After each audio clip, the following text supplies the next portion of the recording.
Chair now yields to the gentleman from New Jersey, Mr. Lobiondo, for 5 minutes. Thank you, Mr. Chairman. I yield my time to Mr. Turner. Thank you. I want to just revisit the issue of those that have led us to the support for the East Coast site. The Commander, U.S. Northern Command, in 2007-8 recommended such a site. This recommendation is not the recommendation of the current administration that sought instead to move to a European phased adaptive approach. The GAO recently has issued a report calling into question the President's plan of the European phased adaptive approach as to whether or not the President's missile, the 2B that was expected to by the President's timeline, be available by 2020, would even have the capabilities necessary to protect the United States.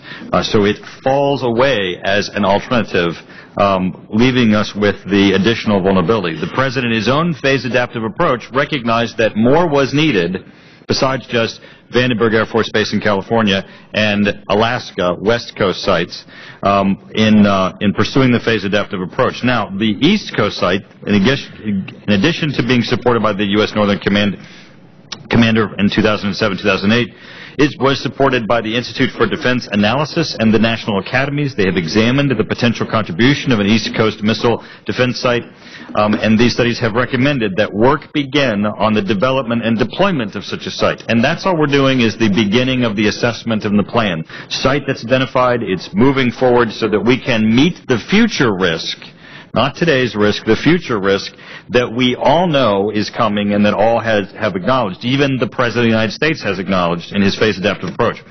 The National Academy stated that, as explained in Answer 6, our recommended homeland defense system would include an interceptor base in the northeastern part of the United States.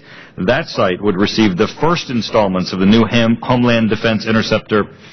The subcommittee has been briefed by both these entities on their findings, which were the product of work they completed per our congressional mandates in past NDAAs. Let me make that clear. We asked them to tell us what we should do, and all we're doing is doing that. The National Academy study also shows carried forward of concerns about the 2B missile, which the other studies with the GAO have also identified.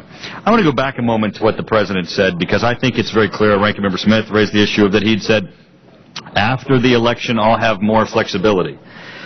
That is a secret deal with the Russians. Medvedev said, I'll go tell Vladimir, he'll go tell Putin. The discussion was going to continue between them as if the messenger was going to carry back the description from the President.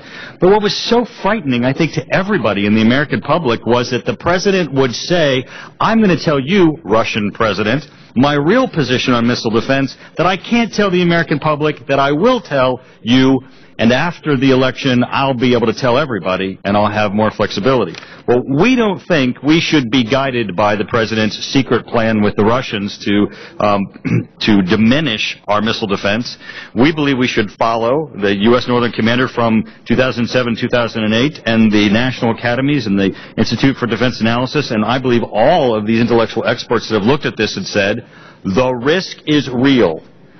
Iran and North Korea can gain capability that's going to reach the United States.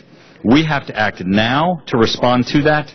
As we look to 2015 for the prospects of having that capability available, we will be glad that we did. I cannot imagine sitting in this committee and being a member of the committee in 2015 looking at an ICBM-capable Iran and ICBM-capable North Korea and say, I could have put something there to protect the United States, but I decided not to because I thought they might not get there fast enough. We need to get there fast enough.